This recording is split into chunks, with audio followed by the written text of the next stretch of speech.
Hi everyone, in this video I will be showing you how to solve the error javac file not found your file name.java. So I'll be showing you three possibilities why this error is caused. So let's get started. So the first thing what you need to do is you need to go to the folder where you have your .java file, okay? So in my case I am having this particular folder in desktop, and just scroll down and check whether your file name is properly given.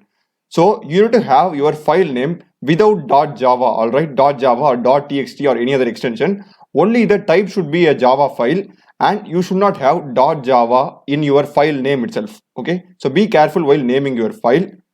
So the next thing what you can do is you need to go to the environmental variables, alright? So just go to edit the system environmental variables, go to environmental variables, and here you need to check both the paths present in user variables as well as system variables. So just click on path, click edit, check whether you have specified the Java path, okay? So I am having that particular path over here. So here you can see you need to specify this path perfectly, Java path. So do check whether you have added this path.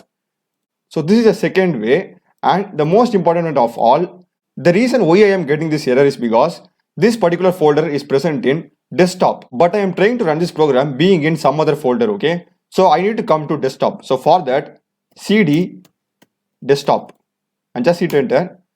So now I have come to desktop, and now if I run it, yeah, this time you can see I am not getting any error and it is compiling perfectly.